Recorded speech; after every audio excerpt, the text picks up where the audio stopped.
Soutif, je suis directeur infrastructure du groupe LSDH depuis une quinzaine d'années. Donc ma mission, c'est de construire l'ensemble des nouveaux locaux, nouvelles usines du groupe LSDH. Il y a deux pôles, un pôle végétal, dont on va parler, c'est les crudettes, et un pôle liquide, où il y a 4 usines de production de liquide alimentaire qu'on va retrouver dans l'ensemble du nord de la France. Le pôle végétal, où on trouve les crudettes, donc 4 usines dans le pôle végétal, 2 usines crudettes, une à Châteauneuf-sur-Loire, ici où on vient de faire cet investissement, et une à Cabannes, à côté d'Avignon. On a fait un appel à projet où il y a 6 bureaux d'ingénierie, je dirais, qui ont répondu. Et c'est vrai que c'est IDEC qui a été le plus performant, qui a beaucoup plus d'investissement dans toute la phase d'avant-projet et qui nous a séduit par rapport à ses présentations, par rapport aux solutions de construction et d'aménagement qu'ils nous proposaient. Donc là est né, c'est vrai que là ils sont venus nous présenter la partie clé en main, ce qu'on n'avait encore jamais réalisé dans le groupe LSDH. Ça avait ouvert beaucoup de débats, beaucoup de réflexions et ils ont su nous convaincre que pour notre projet bien précis de site logistique, c'était une bonne solution. On partait un peu dans l'inconnu, on est très investi sur nos projets et on a l'habitude d'avoir jusqu'au bout le choix, les clés sur le budget, de faire les achats, de vraiment d'essayer d'optimiser au maximum les budgets par rapport au rendu et de se poser des questions et de pouvoir faire évoluer le projet jusqu'au dernier moment. On sait qu'un projet industriel, entre le moment où on le démarre, on le décide et le moment où il est construit, il se passe 18-24 mois avec les délais administratifs qui sont parfois très longs. Donc là on avait un peu, je vais plutôt parler des peurs, on avait peur un petit peu d'être bloqué et de ne pas pouvoir faire évoluer notre projet, d'être bloqué. Et donc c'était ça un petit peu les enjeux du projet. Donc ils ont su nous convaincre qu'il y avait de l'ouverture, qu'il y avait une ouverture sur les comptes, sur les plans, que les réunions ne servaient pas juste à nous informer, mais qu'on nous demanderait notre avis. Et donc la confiance, on a eu confiance dans le projet, dans la façon dont c'était présenté. On voulait un entrepôt où on soit capable de faire du picking. D'accord ? Donc il fallait que nos palettes de salade et nos palettes de crème, qu'on puisse déjà stocker les liquides et la partie végétale dans le même entrepôt. Et il fallait qu'elles soient à disposition des gens qui font le picking, c'est-à-dire que les post-picking sont au rez-de-chaussée et tout le stockage est au-dessus d'eux. D'accord ? Et au fur et à mesure des besoins, les palettes puissent descendre. Et il fallait aussi que les camions, on puisse conduire aussi bien une palette de salade qu'une palette de lait directement pour amener au chargement sur les différents quais. Donc, et on avait un certain nombre de palettes entre les besoins des crudettes et les besoins de stockage en frais de la partie liquide. On avait un besoin de 15 000 places palettes. Donc là, on a fait à peu près un projet de 12 000 m², d'accord, où pour la salade, on est obligé de stocker entre 0 et 2.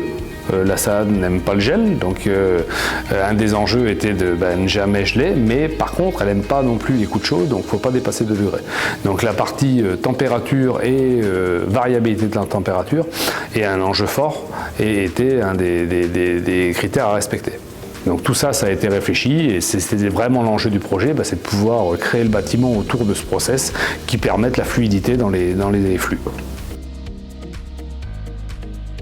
Alors IDEC Agro, ils ont su nous convaincre que leur projet était le meilleur. Ils ont su être très actifs et très investis dans la phase d'avant-projet. Donc ils ont fait un projet plus élaboré dans la première phase. Et donc ensuite, il y a eu toute la partie et ils nous ont convaincus qu'on est très chargé. Enfin, on est un groupe très dynamique avec beaucoup de projets. Et ils nous ont dit, ce projet-là, on peut vous décharger, on est capable de vous le mener. Et c'est vrai que on s'est posé la question, reprendre du monde à l'interne. Mais après, quelle vision si on étoffe les équipes.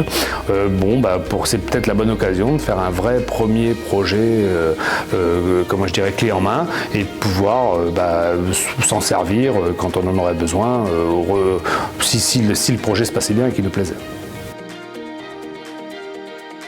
sur un projet logistique, sur un projet comme celui-là où il y avait du délai, fallait du dynamisme, c'est très intéressant. J'ai parlé tout à l'heure de toute la phase étude, mais la phase construction, la phase suivi de construction, il y a eu 2 personnes, voire 3 personnes qui ont été détachées complets et vraiment qui sont attribuées le projet, c'est-à-dire que c'était leur projet, hein, comme nous on aurait pu le faire avec nos équipes si ça avait été un projet LSDH. Mais là ils sont vraiment attribués le projet, ils étaient très forte compétence, force de proposition, donc un gros suivi, beaucoup de force de proposition, un respect des budgets, limite, enfin on est en dessous du budget de départ parce qu'il y a eu de l'optimisation qui a pu être faite entre eux et nous et les entreprises, donc voilà ce qui fait un succès, c'est-à-dire budget qui a vraiment, mais on est légèrement en dessous du budget, le délai a été tenu, hein, parfaitement tenu, malgré le Covid, malgré tout ce qu'on a connu pendant les 18 mois qu'on n'avait jamais connu. On l'a lancé juste avant mars 2020 quand même, pour se donner un peu d'idée. Et donc, en tout cas sur la partie construction, donc là on n'a pas pris de retard. Donc voilà, donc délai, planning, mise à disposition, la qualité de ce qui a été rendu. Voilà, l'échange qu'il y a eu au fur et à mesure, donc équipe positive, résultat positif. Ils ont fait tout ce qu'il fallait pour nous séduire, pour nous donner envie de recommencer, de repartir avec eux. Ils savaient, j'étais le plus réticent, c'est pour ça qu'ils m'ont choisi aussi pour répondre aujourd'hui, parce que voilà, j'avais pas forcément, mais bon, c'est le temps, je dirais, c'est le temps et le nombre de projets à faire sur l'ensemble du groupe qui m'ont poussé à dire ok, on y va, et je regrette absolument pas. C'est une très bonne expérience pour un entrepôt qu'on gardera dans le groupe, en tout cas comme solution très fiable et très viable pour nos futurs entrepôts.